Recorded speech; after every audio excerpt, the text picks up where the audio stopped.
One day ஃபுல்லா இருக்க chance கிடைச்சா இதுல நீங்க யார் கூட இருக்கணும்னு சூஸ் பண்ணுவீங்க? வாங்க நம்ம 2 பேரும் ஒரே மாதிரி சூஸ் பண்றோம்னு பார்க்கலாம். Okay, first Mister Beast or Dhoni. கண்டிப்பா எல்லா யூடியூபர்ஸும் மிஸ்டர் பீஸ்ட பார்க்கணும்னு ட்ரீமா இருக்குங்க. பட் நம்ம தல தோனிக்கு அப்புறம் தான் எல்லாமே. சோ நான் தோனியை சூஸ் பண்றேன். நெக்ஸ்ட் விஜய் அண்ணா ஆர் அம்பானிஜி.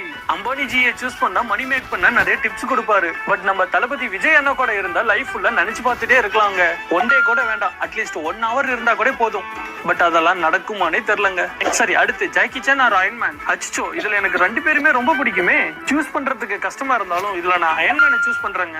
அயன்மேன் கூட இருந்தா எலியன்ஸ் கூட ஃபைட் போடலாம், வானத்துல பறக்கலாம், அண்ட் நிறைய டெக் கேட்ஜெட்ஸ் எல்லாம் யூஸ் பண்ணலாம் சேலஞ்சஸ். ஓகே, நெக்ஸ்ட் பார்க்கிறதுக்கு முன்னாடி உங்களுக்கு ஒரு क्वेश्चन. நம்ம வேர்ல்டுக்கு எலியன்ஸ் அட்டாக் பண்ண வந்தா இதுல நீங்க யாரோட பவரை சூஸ் பண்ணுவீங்க? சூப்பர்மேன்னா இந்த வீடியோக்கு லைக் மட்டும் போடுங்க. அயன்மேன்னா வீடியோக்கு லைக் போட்டுட்டு இந்த சேனலை சப்ஸ்கிரைபும் பண்ணிக்கோங்க. தோர்னா கமெண்ட்ல தண்டர் எமோஜி போட்டு விடுங்க. Doraemon or Chhota Bheem. சோட்டா பீம்னா ஆல்வேஸ் ஊர் சுத்திட்டே இருப்பாருங்க. எனக்கு ஊர் சுத்த அவ்வளவா பிடிக்காது. பட் டோரேமோன் கிட்ட நிறைய கேஜெட்ஸ் இருக்கு. அவரோட கேஜெட்ஸ் ஏதாச்சும் நமக்கு கொடுப்பாருல்ல. அடுத்து ஹல்க் ஆர் சூப்பர்மேன். 2 பேருமே செம்ம ஸ்ட்ராங்கான சூப்பர் ஹீரோ தாங்க. பட் ஹல்க் கூட இருந்தா அவருக்கு கோவம் வரப்பெல்லாம் நம்மள தான் தூக்கி போட்டு மிதிப்பாரு. சோ நான் சூப்பர்மேனே சூஸ் பண்ணிக்கிறேன். Finally NRFM Fayaz or Riyaz. இதுல யார் கூட ஃபுல் டே டைம் ஸ்பெண்ட் பண்ணணும்னு நினைக்கிறீங்கன்னு